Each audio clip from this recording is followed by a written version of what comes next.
Okay, looks like it's working. So we came across this John Reese tweet. He said, wait a damn second. When Q said 11.3 as the first marker, did they mean Sharpie markers? So we had looked up, what did we look up? Shoot, Marker gate. 11.3 Oh yeah. and went through those. Of course, the Kevin Kleinsmith, that was one decode of 11.3. Now, voter intimidation in national and local elections coming 11.3. And then D plus China equals 11.3. So I take that to mean I'm wondering if what's going to come out is these ballots, right? All these ballots that they're counting that came out of nowhere at 4 o'clock in the morning that the Republican poll watchers can't even see. They keep them so far back. Are these those possibly China fraudulent ballots? Possibly, who knows? So important to people understand for future events because he posted this back in June. No, Kennedy. Sorry. He's about Assumption or intel based. I mean, this is all military intelligence. Now, if you ask me, they have infiltrated the DNC, the Democrat Party. It's like hard to even tell who's a good guy and a bad guy anymore because two teams infiltrated, has been infiltrated for years. So some of these people that we think are deep state might not be. But anyway, this isn't an assumption. This is intel based information. All assets, foreign and domestic, deployed. And when he even says this, like at this point, everybody always, I think, in your mind, you're thinking, oh, they're talking about the deep state has all their assets deployed, right, to stop, Trump and to win the election. Well, what if he means all Q's assets are deployed as well, right? Foreign and domestic. And we know that Q is the NSA, it's the Freedom Caucus, it's Trump, it's our military generals, and it's foreign and domestic patriots. So all these assets, Q assets, are deployed. D plus. It's also the CIA, more good than bad as well. Well, that one Q post didn't list the CIA, so that's why I didn't say it. But I guess you could be right. That one Q post that is what made me think that Q was telling us who they were.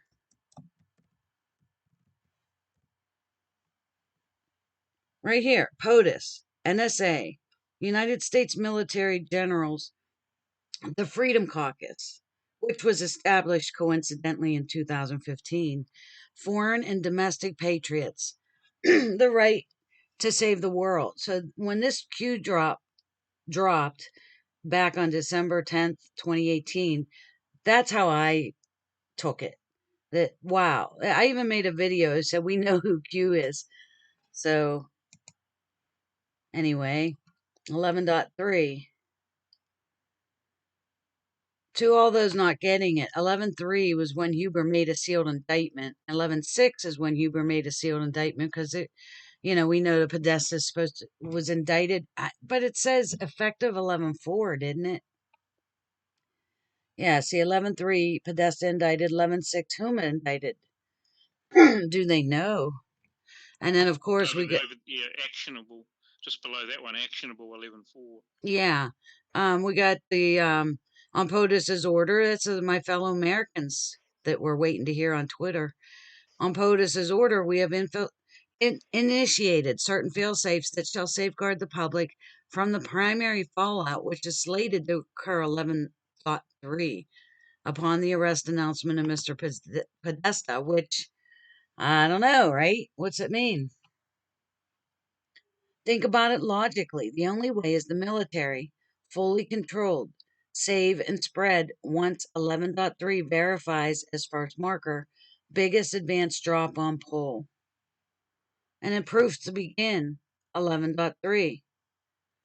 Follow up on the last post. I mean, we've been following Q. It all has meaning. Everything stated, big picture stuff. We all sincerely appreciate the work you do. Keep up the good fight. The flow of information is vital. God bless. So that's for those who are wondering what's this 11.3. So he's saying these Sharpie markers. Do you remember, guys, back, I put a link here, when, not Dan Scavino, the other guy, Brad Parscale. All right. Did somebody post a bunch of stuff in here or what?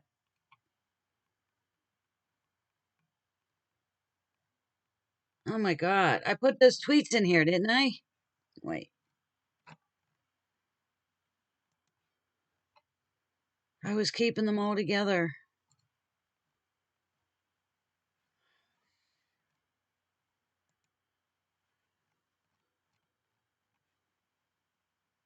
Oh my gosh. Okay. Here's the pen. Here's the John Reese. Wait a minute. You've gone to Brad Parscale. Here it is. okay. Oops. That's the picture. I'm sorry. If you click on the picture, it takes you to the picture. Okay, let's go here. Oh, no, that's... Where's his tweet? I want this tweet. Oh, my gosh.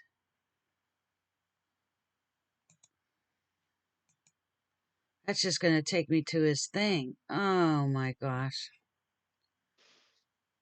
Okay, Brad Parscale, Sharpie.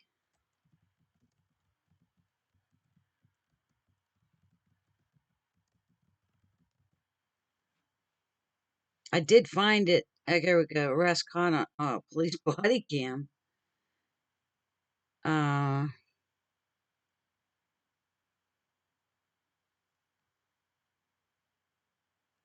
Him hospitalized. There. Ah, shoot, guys, I had it.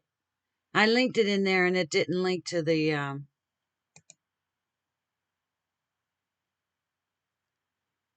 not bookmarks. Let's see, history. Recently closed. Here it is. Jeez. This was back in September 2019. Buy the official Trump marker, which is different than every other marker on the market because this one has the special ability to drive CNN and the rest of the fake news crazy. And I wonder if that's true, like, because CNN probably back then, being the CIA assets that they are, they probably knew what that marker meant. Because when you continue on this John Reese thread, people were talking about how they were given markers, Sharpies, to fill out their ballots. And Pam, are you still here? Pam was telling us that she was given a pencil to mark her ballot, which is strange because pencils can be erased. And everybody was saying that you need a blue or black pen, that the machines don't read those markers, which kind of doesn't make sense to me. But, and I think the fact checkers, the liberal fact checkers, are out there making everybody look like they're fools for even suggesting it, right? So, can you help spread this? Entire voting location below used Sharpies. They called the location and the people told them it's okay, nothing to worry about. So this was Rydell Middle School, Abington, Pennsylvania. Oh, what about the watermark? Watch the watermarks. Follow the pen. Oh, look, Truth 6%. Curious posted that post you were just going through. The social media platforms, Facebook, Twitter, Reddit, Saudi Arabia. Oh, yeah. Huh. U.S. military equals savior of mankind. We will never forget. Fantasyland, God save us all. So I think I might have gone through it all.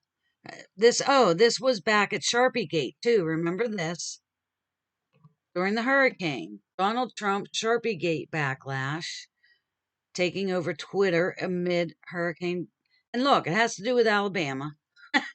So let me play the clip here.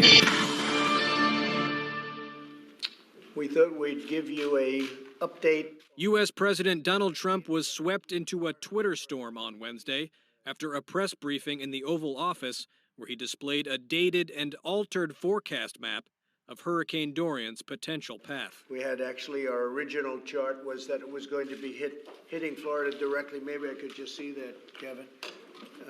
It was going to be hitting directly, and that would have affected a lot of other states. The map included what appeared to be a drawn-on black line around the southeast coast of Alabama, extending from the actual potential track area that was forecast. You see, it was going to hit not only Florida, but Georgia. It could have. Okay, so it included Alabama. Let's continue on. What's this, guys?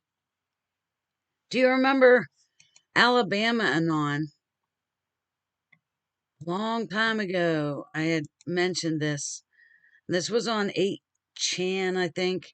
And this Anon, it was the day before, because when Sessions went to become AG in the Trump administration, his seat that left his Senate seat open for a special election. So the day before that election, on December 11th, 2017, an Anon came on here and said tomorrow night, Doug Jones, who's the Democrat, will be declared the winner of the U.S. Senate special election. He will have more votes than Roy Moore. And they trashed Roy Moore. The media went after him, and the Democrats went after him viciously, accusing him of cheating on his wife. And, the Chicago type, dirty tactics that they use to just muddy a person, destroy a person's character and everything, whether it's true or not, just to win. That's how they win. So anyway, the multiple fraudulent voting techniques employed to achieve this result are being allowed to occur. And I think that's what's happening now. Because you cannot tell me that AOC plus 3 all won their seats back. All won a re-election. No way. So I'll bet you they have been, all this cheating that's going on is being documented by military intelligence. They I'd say it was documented back then. That's what that post is. Yeah. Election fraud. And it's being documented now too.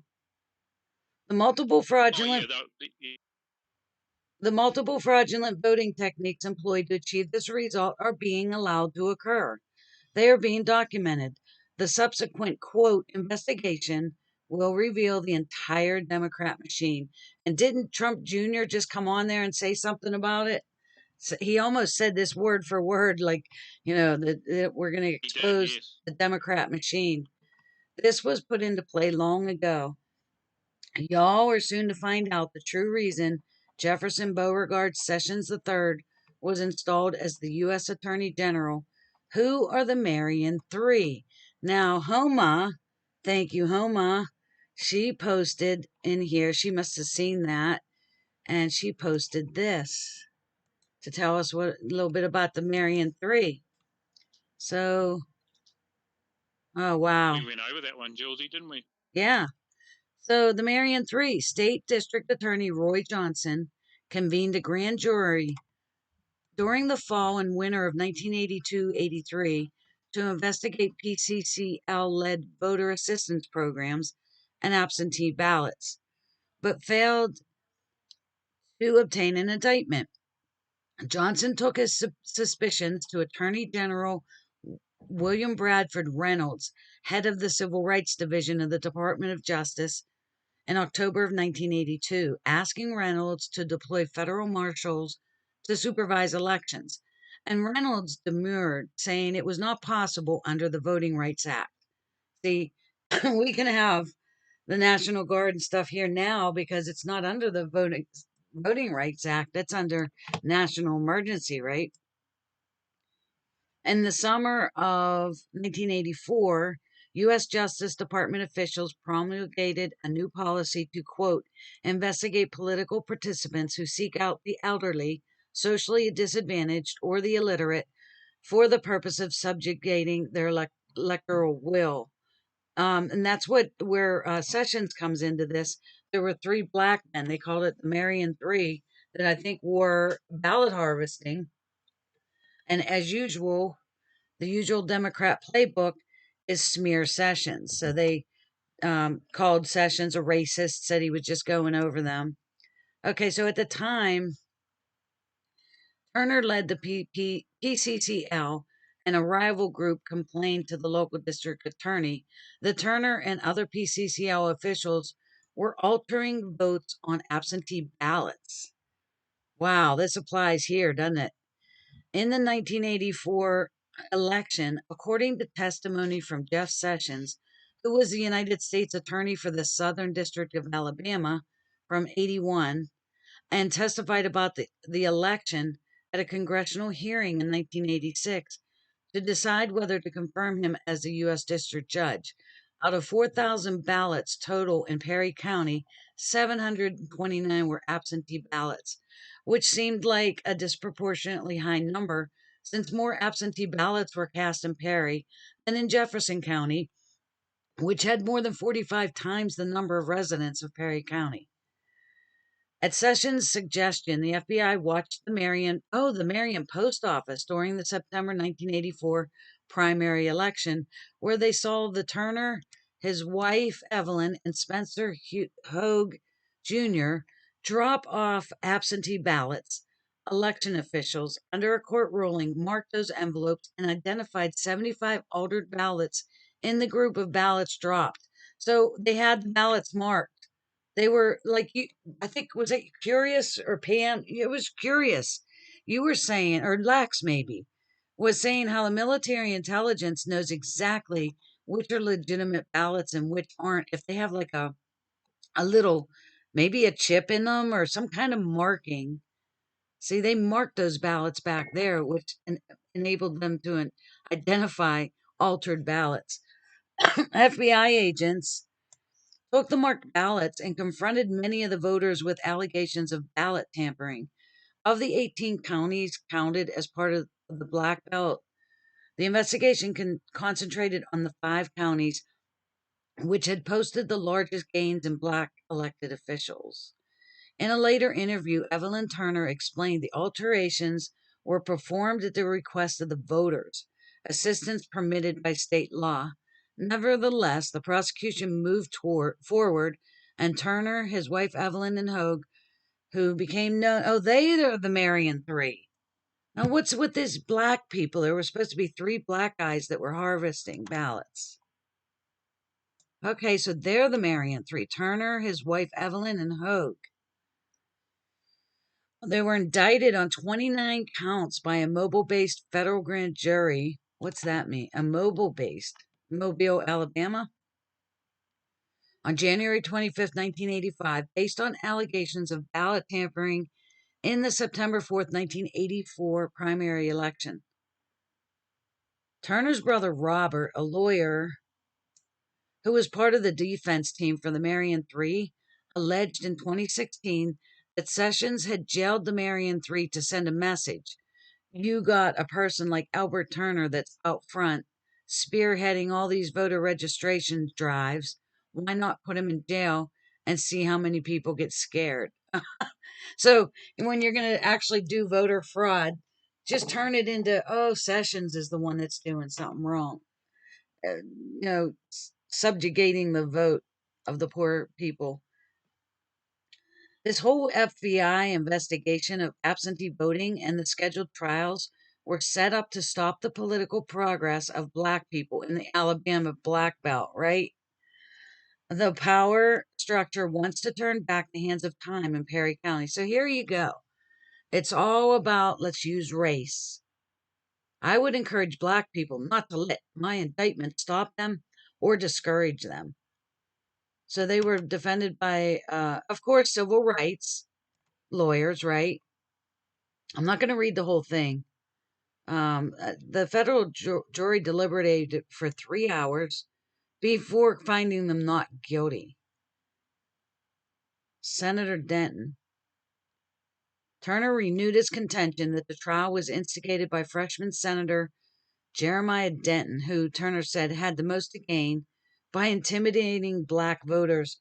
Sessions later claimed that his team, which consisted of 2 lawyers, was understaffed and unprepared to tackle a vigorous defense. So this like looks totally appropriate, doesn't it? Yeah, we see. Well, Jeff Sessions has got a point to prove, isn't he? Yeah. So I think that might be it. Let me see. What the heck is noise is going on out there? Kennedy. ABC 15 has learned that an Arizona lawyer assisting the Trump campaign is looking at ballots filled out with Sharpies as one focus for what could become an attempt to flip Arizona to Donald Trump. It's crazy, guys. I never expected. Not only are Sharpies accepted when filling out a ballot in Maricopa County, they are preferred. Here's why. See, Sharpies will not invalidate your ballot. So, what's this say? Say voters can use these to safely cast their ballots. Black pen, blue pen, Sharpie.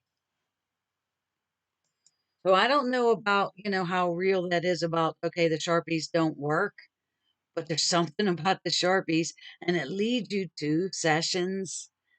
And we never did get to see that Department of Homeland Security election fraud investigation, the report that came out, I don't know when, at least a year ago.